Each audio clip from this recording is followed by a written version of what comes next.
Hello everyone, आप सभी का स्वागत है मेंटर ज्ञान के ऑनलाइन प्लेटफॉर्म में। हम लोग आज देखने वाले हैं ब्रह्मपुत्र अपवाह तंत्र को। इससे पहले हम गंगा अपवाह तंत्र और सिंधु अपवाह तंत्र को देख चुके हैं, तो आपने अगर वो वीडियोस नहीं देखी है तो उनको भी देखिएगा, ठीक है।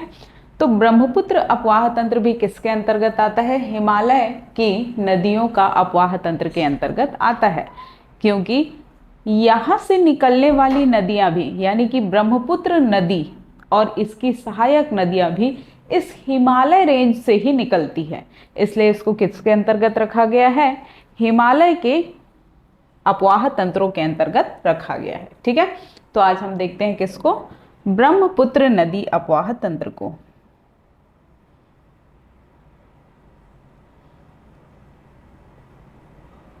चलिए पहले मैं बताती हूं आपको इसका एक तो ये है अपना भारत का पूर्वी हिस्सा, ठीक। बहुत ही गंदा बन गया, थोड़ा बढ़िया बनाते हैं इसको, ठीक है। ये वाला हिस्सा है ना, इसको बना दो थोड़ा सा सिक्किम, और ये ठीक, ये भी ऐसा करो थोड़ा इसको,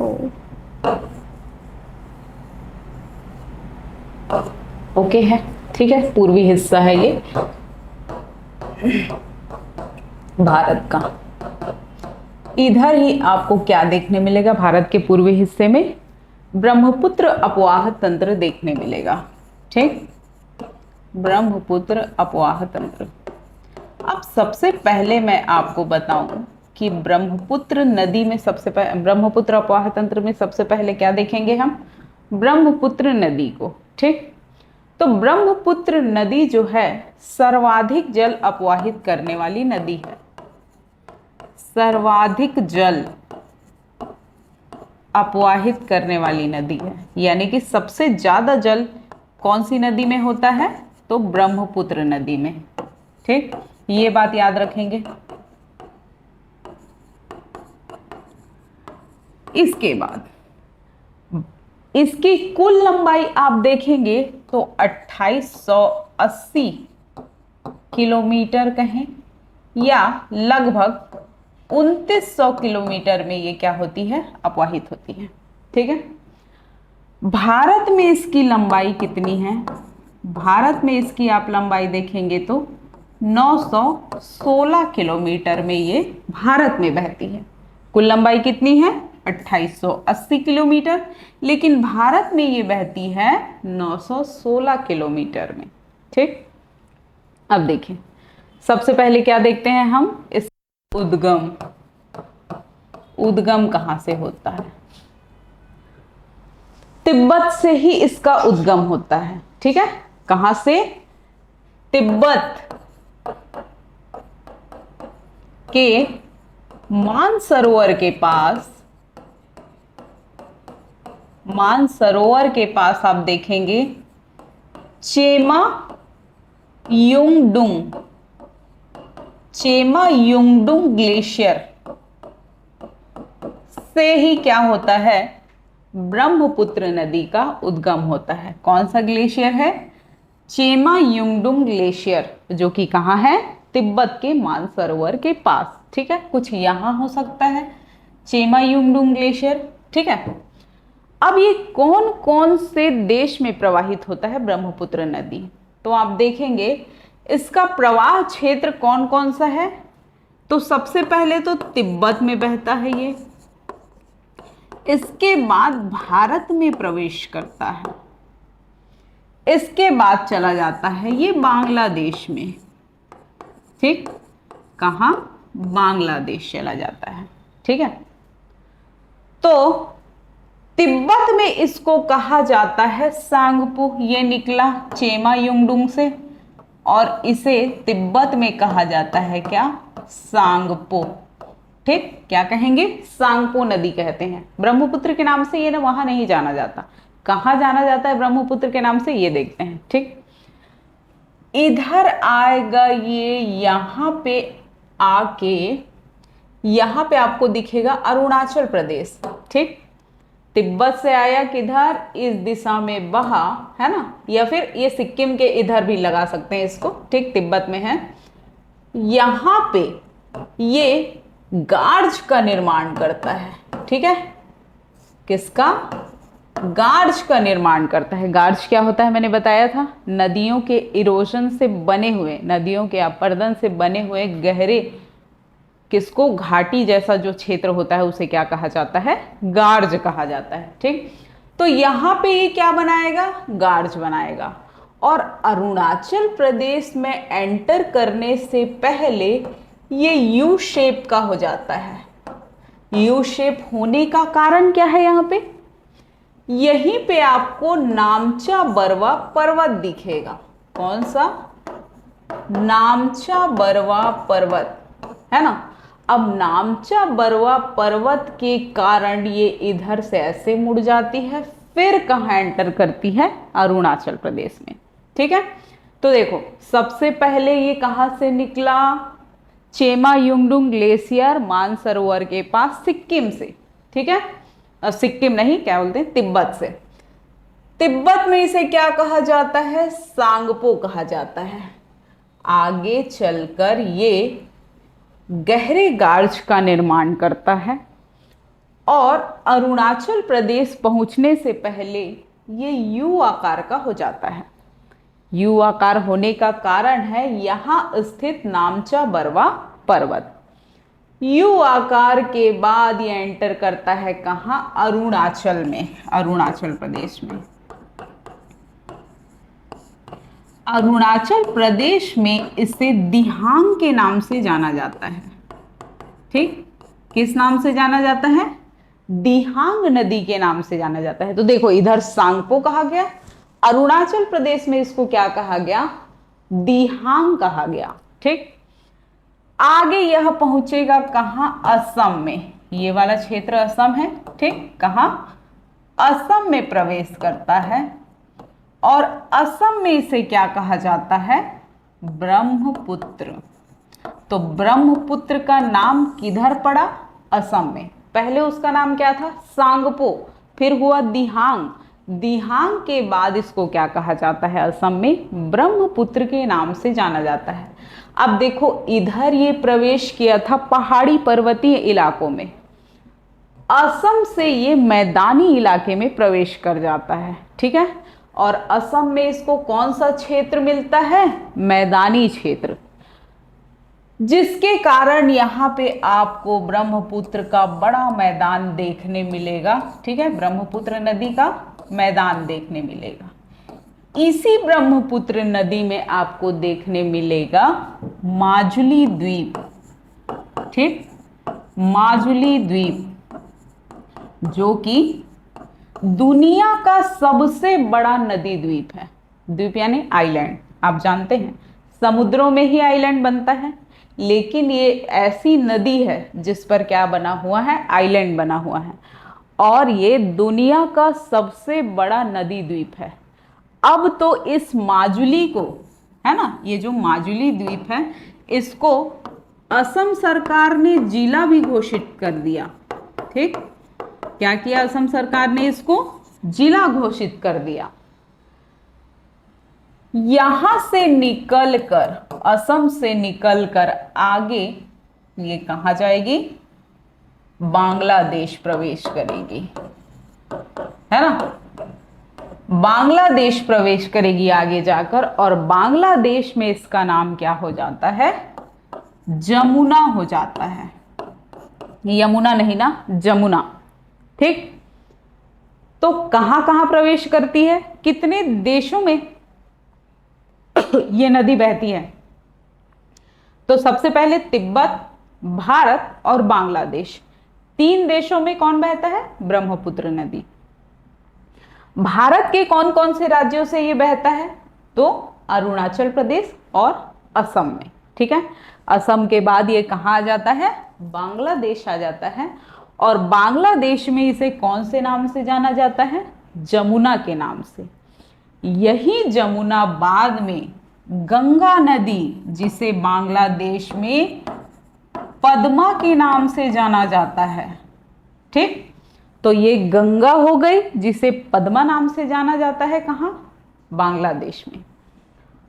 और ये जमुना नदी, जो कि कौन सी नदी है? ब्रह्मपुत्रा, जिसे बांग्लादेश में जमुना कहा जाता है, एक दूसरे से मिलकर मेघना नदी बन जाते हैं।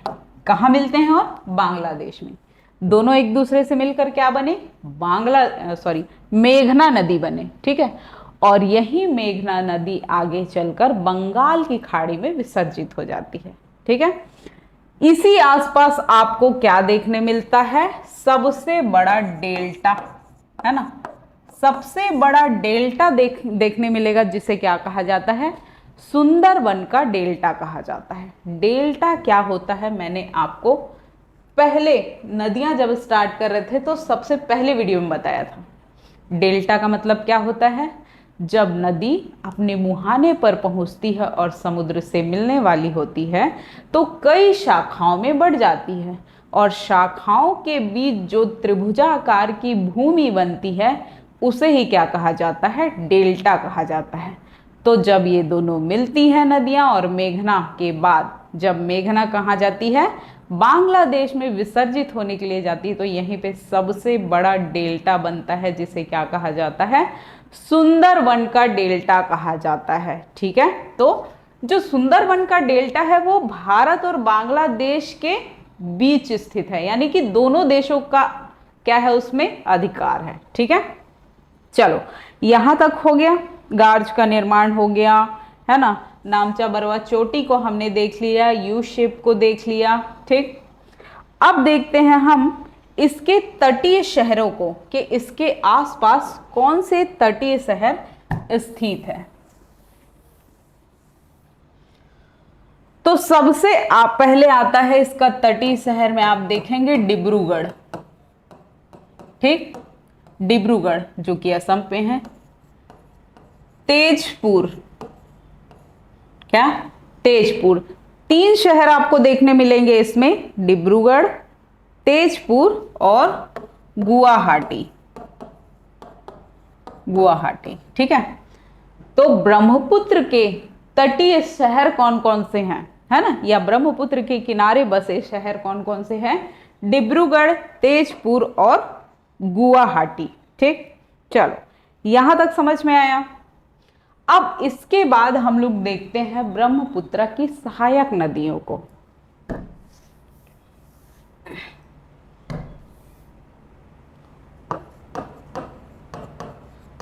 सहायक नदियां। ठीक। तो एक होता है दाहिने तरफ से और एक होता है बाएं तरफ से। 2 तरफ से नदियों को मिलते हैं, है ना? मान लीजिए नदी इधर जा रही है तो ऊपर से जो आके मिलेगी वो बाएं तरफ से, और नीचे से जो आके मिलेगी वो दाएं तरफ की नदियां हो जाएंगी। ठीक है। तो देखते हैं हम बाएं तरफ से मिलने वाली नदियों को। सबसे पहले आपको देखने मिलेगा इसमें लोहित नदी। ठीक। लोहित नदी। लोहित नदी का नाम सुना होगा आपने। ठीक है। ये भी कहां से निकलती है? तिब्बत से। ठीक। तिब्बत से निकलती है कौन सी नदी? लोहित नदी, जो कि कहां मिलती है इससे? असम में जाकर मिलती है। किससे? ब्रह्मपुत्र से। ठीक। ये लोहित नदी पर आप देखेंगे सबसे बड़ा सड़क पुल है भारत का। क्या है? सबसे बड़ा सड़क पुल है भारत का, जो कि 9.15 किलोमीटर स्क्वायर इसकी लंबाई है। ठीक है। कितना है? 9.15 किलोमीटर। किलोमीटर कर लो इसको स्क्वायर में। ठीक है। इसकी क्या है? लंबाई है।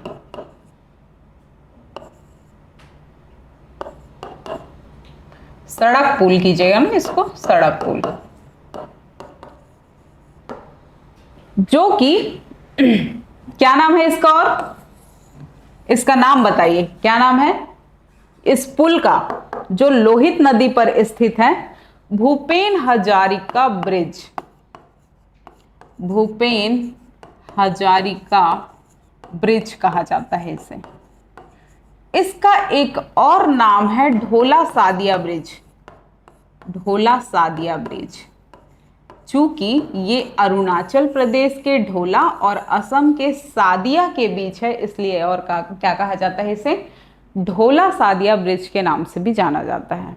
ठीक है, इसे एक और नाम से जाना जाता है, लोहित नदी को खूनी नदी। खूनी नदी, अब इसका मतलब ये नहीं ना कि किसी का खून कर करके इसके अंदर फेंकोगे, है ना। खूनी नदी नाम इसका होने का कारण ये है कि ये लाल मिट्टी में से प्रवाहित होकर आती है। ठीक है, लाल मिट्टी के प्रवाह के कारण इसका जो रंग है वो लाल हो जाता है। इसके पानी का रंग गहरी लाल मिट्टी के कारण क्या हो जाता है, लाल हो जाता है। लाल पानी दिखने की वजह से इसको क्या कहा जाता है, खूनी नदी का नाम दिया गया है। तो लोहित नदी के बारे में इतनी बातें आपको याद रखनी है। कहाँ मिलता है ये, ब्रह्मपुत्र से असम में मिलता है, जिसे खूनी नदी भी कहा जाता है। इस पे कौन सा ब्रिज है, ढोला सादिया ब्रिज है, जो कि 9.15 किलोमीटर में भारत का सबसे बड़ा सबसे लंबा सड़क पुल है, जिसे ढोला सादिया ब्रिज के नाम से भी जाना जाता है। ढोला अरुणाचल प्रदेश और सादिया असम में स्थित है। ठीक है, इन दोनों के बीच ही क्या बना हुआ है, ये ब्रिज बना हुआ है। दूसरा एक बाएं तरफ से मिलने वाली नदी कौन सी है, दिबांग नदी। ठीक है, दिबांग नदी, दिहांग दिबांग ऐसे याद रखिएगा। ठीक, क्या है, दिबांग नदी। चलिए, तो ये दोनों क्या हो गए, इसके बाएं तरफ से मिलने वाली नदियां। अब देखते हैं हम दाएं तरफ से मिलने वाली इसकी नदियों के नाम, सहायक नदियों के दाएं तरफ से। ठीक है, दाएं तरफ से देखेंगे आप तो सुम्बेसरी। सुम्बेसरी एक नदी है जो कि ब्रह्मपुत्र की सबसे बड़ी सहायक नदी है। ठीक है, क्या नाम है इसका, सुम्बेसरी नाम है। ये भी कहाँ से निकलती है, तिब्बत से। तिब्बत से निकलती है और ब्रह्मपुत्र की सबसे बड़ी सहायक नदी है। ठीक, याद रहेगा। ये भी कहाँ मिलती है, असम में मिलती है ब्रह्मपुत्र से। ठीक, कहाँ से मिलेगा, असम से। एक नदी है दाएं तरफ से मिलने वाली, मानस नदी। इसी मानस नदी के तट पर आपको देखने मिलेगा मानस राष्ट्रीय पार्क या फिर नेशनल पार्क। ठीक, जो कि कहाँ है, असम में। असम में है ये मानस राष्ट्रीय उद्यान। ठीक, एक नदी आपको देखने मिलेगी तिस्ता। ठीक है, तिस्सा नहीं, तिस्ता। तिस्ता, जिसका उद्गम स्थल है सिक्किम में। यहां से निकलेगा कौन, तिस्ता नदी। ठीक है, जो कि क्या है, ब्रह्मपुत्र की दाएं ओर से मिलने वाली सहायक नदी है। ठीक है, और ये तिस्ता नदी कहाँ जाता है, वेस्ट बंगाल में, वेस्ट बंगाल की तरफ प्रवाहित होता है। ठीक है, असम में ही मिलता होगा ये भी, है ना। तो ये सभी सहायक नदियों के नाम आपको याद रखना है। तो ये पूरा हो गया ब्रह्मपुत्र ड्रेनेज सिस्टम। ठीक, ब्रह्मपुत्र नदी के बारे में हमने पढ़ा, उसमें क्या क्या चीज़ें हैं ये पढ़ा, कहाँ कहाँ से वो प्रवाहित होती है ये पढ़ा। इसके अलावा इसकी सभी सहायक नदियों के नाम पढ़े। सबसे मेन बात एक याद रखिएगा, इसका क्या है कि सर्वाधिक जल अपवाहित करने वाली नदी कौन सी है भारत की, तो वो कौन सी है, ब्रह्मपुत्र है। 2880 किलोमीटर इसकी लंबाई है, लेकिन भारत में कितना बहता है, 916 किलोमीटर। कहाँ से निकलता है, तिब्बत के मानसरोवर के पास चेमा युंगडुंग ग्लेशियर से ये निकलता है। भारत में कहाँ कहाँ बहता है, अरुणाचल प्रदेश और असम में बहता है। अरुणाचल प्रदेश में इसे देहांग कहा जाता है, तिब्बत में इसे सांगपो कहा जाता है, असम में इसे ब्रह्मपुत्र के नाम से जाना जाता है। असम से निकलकर ये कहाँ जाता है, बांग्लादेश में, और बांग्लादेश में इसका नाम होता है जमुना। जमुना नदी पद्मा से मिलती है, जो कि क्या है, गंगा नदी, और गंगा नदी को ही बांग्लादेश में पद्मा कहा जाता है। जमुना और पद्मा नदियाँ मिलकर आगे मेघना नदी का निर्माण करती हैं, और ये मेघना नदी जाकर बंगाल की खाड़ी में विसर्जित हो जाती है। तो ब्रह्मपुत्र ड्रेनेज सिस्टम आपको समझ में आया कि नहीं, बताइएगा ज़रूर। कैसी लगी क्लास ये वाली, बताइएगा ज़रूर। अगर अच्छी लगी हो तो लाइक ज़रूर कीजिएगा। चैनल को अभी तक सब्सक्राइब नहीं किए हैं तो चैनल को सब्सक्राइब कीजिएगा। इसके अलावा एक इम्पॉर्टेंट बात, अगर आपको CGPSC और व्यापम से रिलेटेड कोई भी जानकारी चाहिए, कोई डाउट है या कोई क्वेश्चन करना चाहते हैं, तो यहाँ दिए गए स्कैनर पर स्कैन करके आप हमारे सीनियर CGPSC एक्सपर्ट से बात कर सकते हैं। वो आपके सिचुएशन के अकॉर्डिंग आपकी सभी समस्याओं को सुनेंगे और उसे हल करने की कोशिश करेंगे। अभी के लिए इतना ही, मिलते हैं नेक्स्ट वीडियो में। Thank you. क्या आप भी इसी तरीके से अपनी CGPSC की तैयारी पर्सनल मेंटोर के साथ करना चाहते हैं, जहां एक सीनियर CGPSC एक्सपर्ट आपको आपके CGPSC की जर्नी में पर्सनली गाइड करते हैं? क्या आप 9 to 5 जॉब करने वाले वर्किंग प्रोफेशनल हैं और आपको टाइम मैनेजमेंट में दिक्कत आ रही है, या फिर आप बिगिनर्स हैं और आपको ये नहीं समझ में आ रहा है कि CGPSC की तैयारी में कहां से शुरू करना चाहिए, क्या पढ़ना चाहिए और कितना पढ़ना चाहिए? क्या आप मल्टीपल अटेम्प्ट्स दे करके थक चुके हैं और आपको सही स्ट्रेटजी समझ नहीं आ रही है? तो इस तरह के सभी प्रॉब्लम का सॉल्यूशन है 1-to-1 मेंटोरशिप, जहां एक सीनियर CGPSC एक्सपर्ट आपके टाइम मैनेजमेंट, राइट स्ट्रेटजी और कहां से शुरू करें, कितना पढ़ें और क्या पढ़ें, इन सभी समस्याओं को सॉल्यूशन कर देते हैं, और वो भी आपके टाइम के हिसाब से एक पर्सनलाइज स्ट्रेटजी के साथ। नीचे डिस्क्रिप्शन में दिए गए लिंक को क्लिक करके हमें व्हाट्सएप करें और हमारे सीनियर CGPSC एक्सपर्ट आपको बताएंगे कि पढ़ाई का जो सही तरीका है 1-to-1 मेंटोरशिप के साथ, उसमें किस प्रकार से हम आपकी मदद कर सकते हैं और आपकी इन सारी समस्याओं का समाधान हो सकता है। तो देर मत करिए, नीचे डिस्क्रिप्शन को क्लिक करें और हमें व्हाट्सएप करें।